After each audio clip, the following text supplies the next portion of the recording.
All right, good evening, everybody. Welcome to the Oconomowoc Citizens Represented Forum for the Candidates 2022.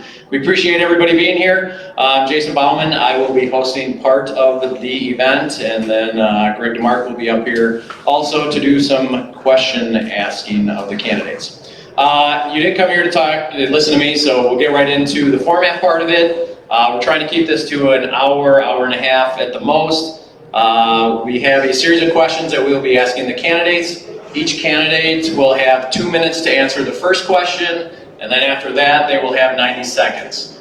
We will have somebody kind of a little flag to let you know when your time is running down, and then the microphone will just be passed down. We will alternate who is answering each question first. Sandy is going to start with the first question, Andrew would answer the second question, and then passing around that way. The 10 questions we have, we are hoping to get through all 10, depending on how long each candidate takes. And then all these questions do come from the Oconomowoc Citizens Represented community. We put it out on the web page or on our Facebook page and asked for questions, received them in, kind of categorized them and went from there. We are live streaming and we will be recording this too, so there will be a copy out there for anybody that would like to review it. With that said, we'll get into the first question, which ironically enough is not actually a question. It's more of an opportunity for the candidates to, for us to get to know the candidates. I will put it in this format. Please introduce yourself and tell us what skills and experiences you have that make you a good candidate for school board. Hello, my name is Paula Schmitz and I'm an educator. Have been a teacher of English as a second language and Spanish. And I came here to the US in 1998 as a Fulbright scholar and met my husband from Brookfield. That's why we live here in Oconomowoc. We relocated to the city in 2017. Our two daughters, Sophia has special needs and she attends the Oconomowoc High School 18 through 21 program, and the school district has been wonderful. I'm super grateful.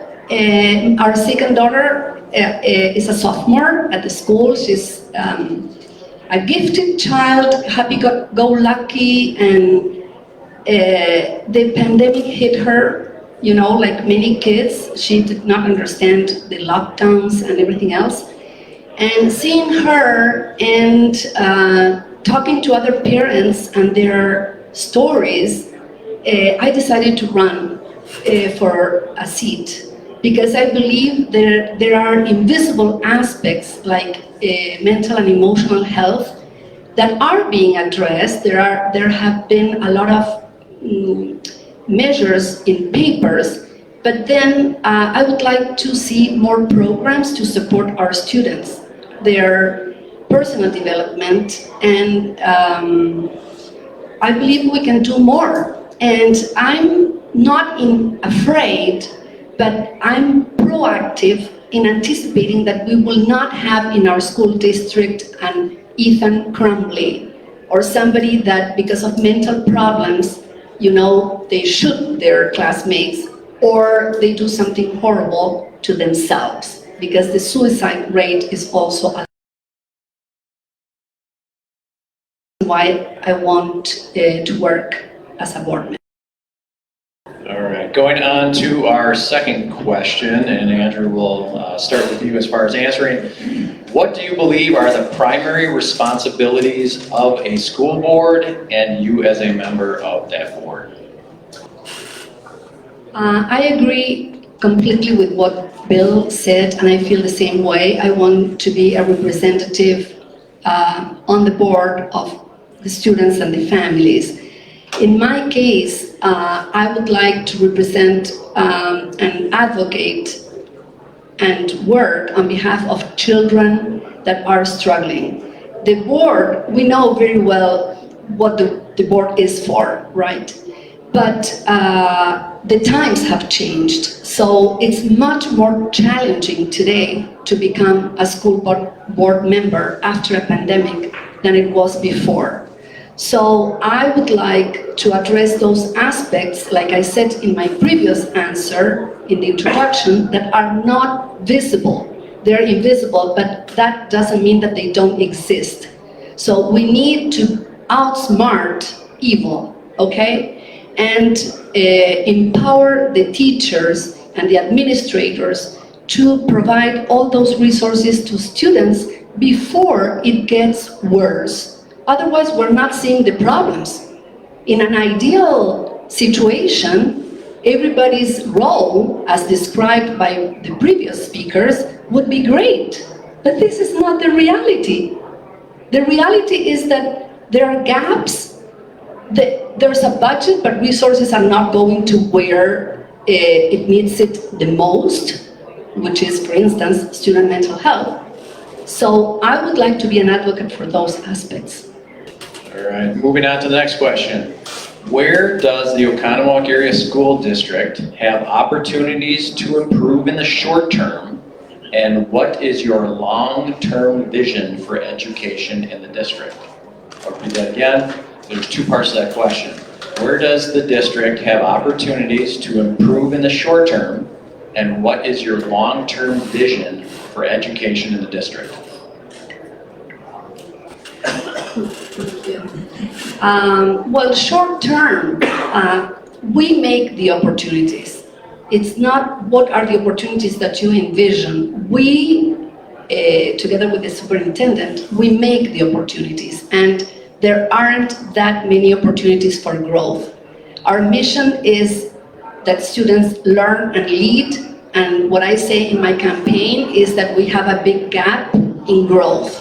How can students lead just by learning? They need to grow as a person. And I don't see that there are enough opportunities in the curriculum or extracurricular activities or PD days, like I call them, copying from professional development for teachers. There should be PD days for students too, that address aspects. I'm going to be very specific, like discipline.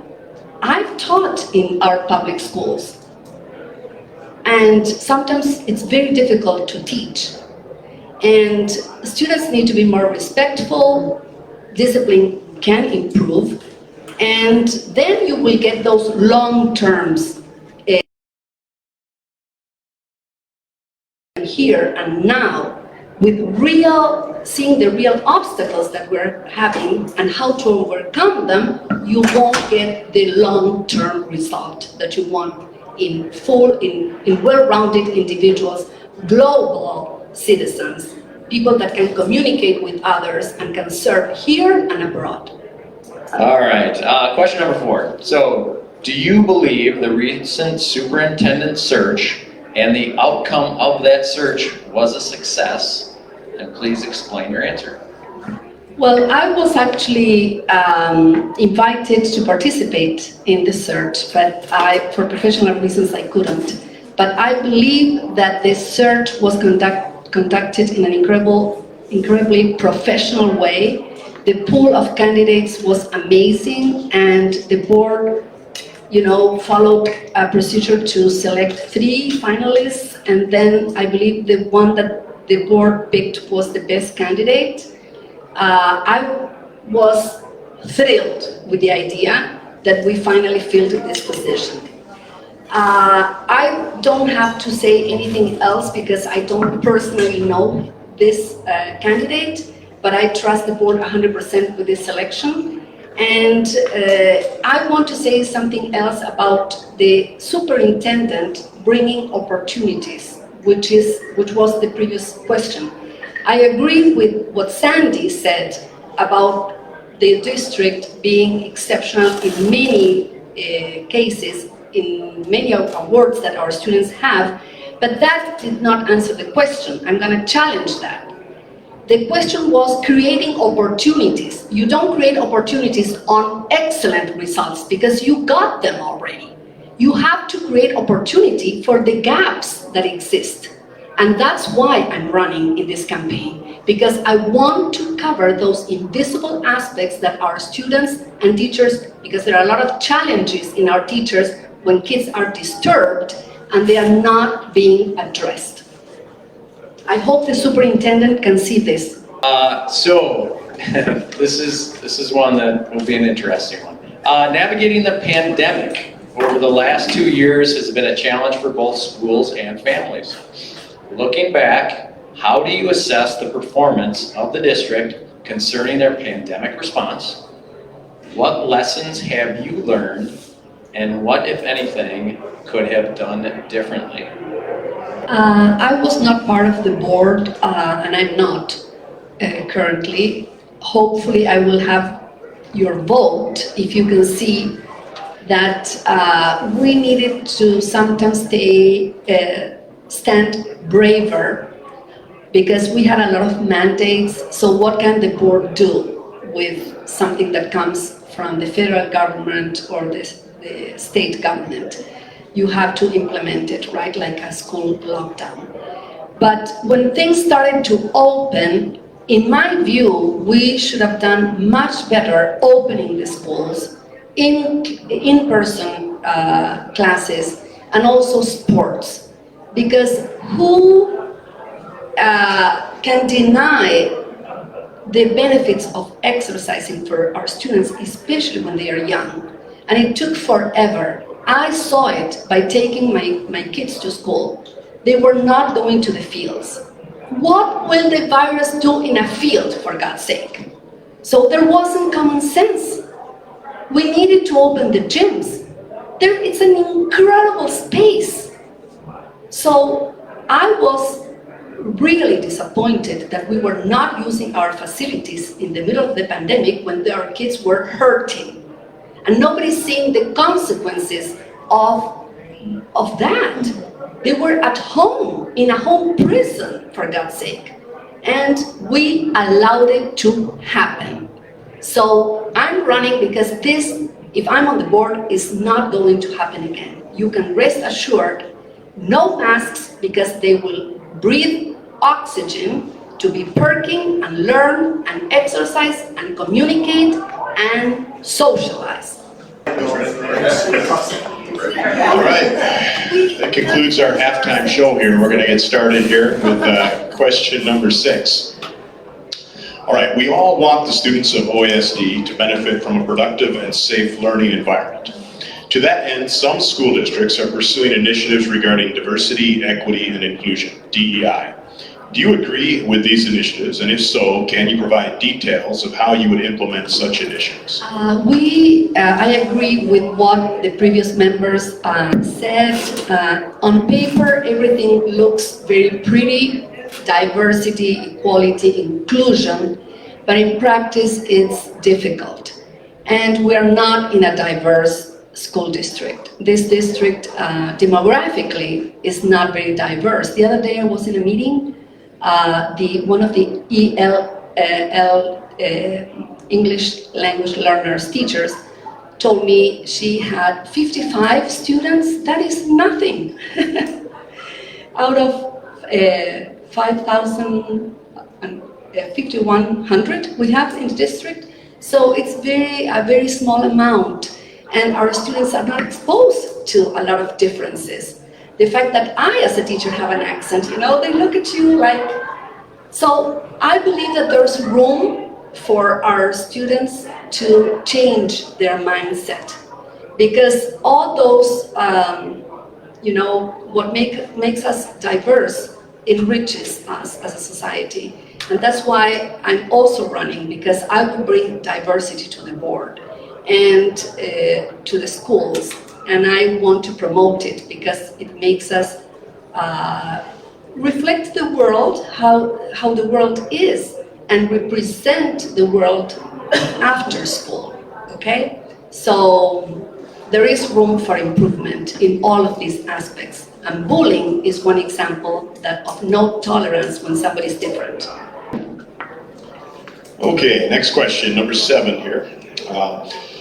The hallmarks of an effective school board include mutual respect, teamwork, and integrity.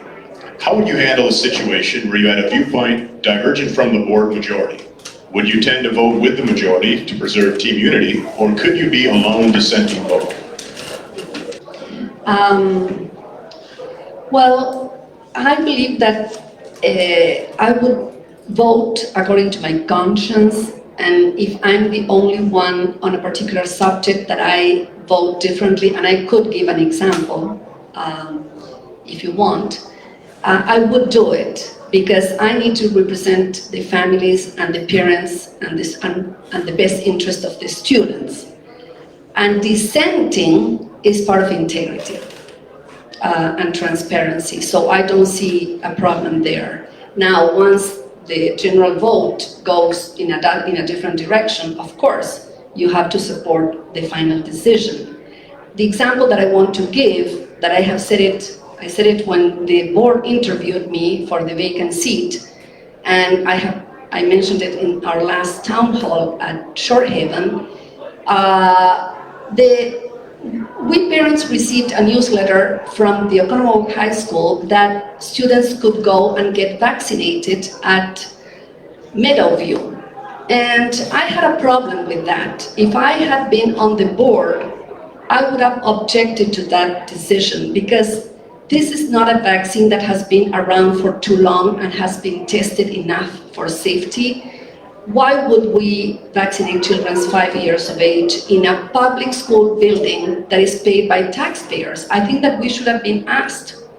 And I would have had a problem voting for it, as an example. Nobody's giving examples except me in this meeting. All right, question number 8. All right, here we go. Question number 8. Back in 2016, the district sent out a newsletter to residents regarding the upcoming referendum. The newsletter implied that if the referendum was approved, the district would sell the old Meadowview, including both the building and the land. Now, nearly 6 years later, do you support selling the old Meadowview? And would you split the sale between the building and the land? Sell for the highest price and fund programs for student personal development. All right, question number 9. The materials used to supplement a teacher's instructions play a critical role in the educational process. From a social development perspective, schools often advocate materials that push boundaries to simulate a student's free-thinking skills. However, some parents have found various books inappropriate due to their explicit sexual or political content. How would you assure parents that the books provided to their children will meet the values of a community like Oconomowoc? As a teacher, I feel very strongly about this topic because books are extremely important. And there is a lot of, I will use the right word, indoctrination, okay? Maybe not in this school district because I don't know how the selection of books are being done, but I believe that it's more careful. But across the nation, this is a real problem, and that's why there's so much confusion. I believe that the selection of materials and the content in the curriculum, of course, has to be decided very carefully. This is the minds of our students that we're forming. And I would be very happy to be part of the curriculum and instruction committee and have a say and weigh in so our students receive the education based on the principles of our Constitution and the way that we were created by God, because nobody mentions God anymore. So, but we all say the Pledge of Allegiance that we are a nation under God. But then in the curriculum, we contradict him. So we have to be consistent, and books need to reflect that.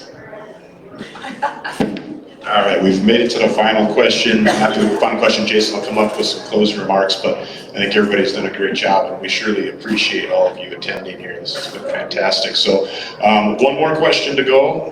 Paula's going to start that off. Here it is. The teaching of critical race theory has been a hotly debated topic nationwide.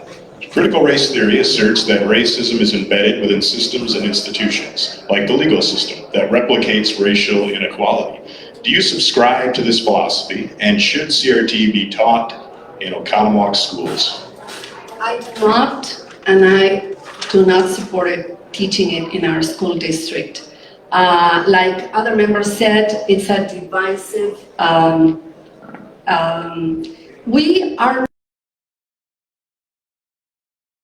past hurts in a different way. It's like when a husband or wife cheats. And then there's forgiveness, and you want to go past that hurt, and you keep bringing and bringing the fact and bringing. When are you going to heal? Never. We're making it worse. So that's my take on that issue, and we need to have in the curriculum things again that nurture our students' minds in unity and in doing great things for others and for the world. There's so much that we need to teach in the positive way, and we're stuck teaching in the negative. It just doesn't make any sense. We're going backwards. So if we want to heal, especially after a pandemic, we need to have the right priorities and the right content, and books help. So I absolutely agree with what Sandy said. It's up to the family. For instance, sexual orientation has to start definitely in the family. But if those subjects do come up in the schools, we need to have content that reflects the beliefs of the families and not whatever. So there has to be some kind of selection in the content that we teach in our schools. An honest debate, but those values that reflect the community. All right, well, we are actually right on the time schedule we thought, 90 minutes, but I'm going to throw a wrench into it. I'm going to kind of go off script here. We're going to be here for another 5 to 6 minutes or so. And this is just my own personal question. I didn't consult with the group at all, but I want to know that I have a voice on the school board. That's the important thing to me, is that my values are portrayed on that board. I think a lot of you had said it as far as what the board is all about, what your responsibility is, and a lot of it was the voice of the community. So with a minute, maybe a minute 30, we'll give you, what do you believe is the voice of this community?